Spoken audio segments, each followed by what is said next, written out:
Aditya recording studio Gopalganj Gopalganj.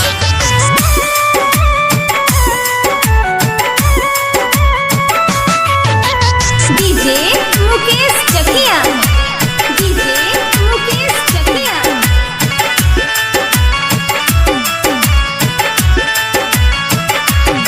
जो बतिलवा हमर टूटल प्यार का हो बुझाई। जो बतिलवा हमर टूटल प्यार का हो बुझाई। त पगली मोर पहिल की याद आइल हो आइल पगली मोर पहिल की याद आइल। बाई नफरत भरल दुनिया हमारे दिल बा दुखाइल। त पगली मोर पहिल की याद आइल हो आइल पगली मोर पहिल की याद आइल।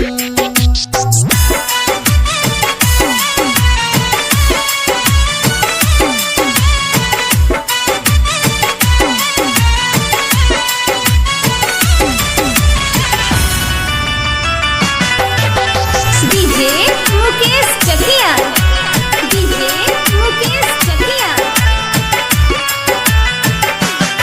याद आहवो तहवे यादा वहद चेहरा हो कर दिल लगा के हुआ और से खैनी ठोकर। याद आहवो तहवे यादा वहद चेहरा हो कर दिल लगा के हुआ और से खैनी ठोकर। अब तो को रेहियत में नीक लागे नहीं खाई। अब तो को रेहियत में नीक लागे नहीं खाई। तो पगली मोर पहिल की याद आइल हो आइल पगली मोर पहिल की याद आइल।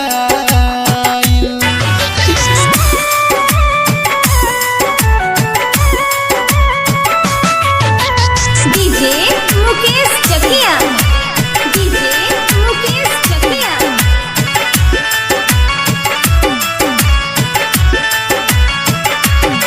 हम तो करा पहुंची तम बहरी ढईल रही। आज पता लागल बाटे ठीक न कइले रही। हम तो करा पहुंची तम बहरी ढईल रही।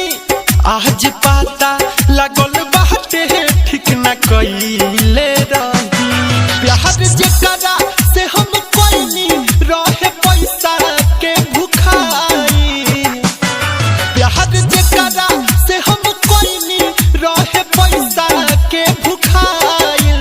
त पगली मोर पहिल की याद आइल हो आइल पगली मोर पहिल की याद आइल। Aditya recording studio Gopalganj Gopalganj.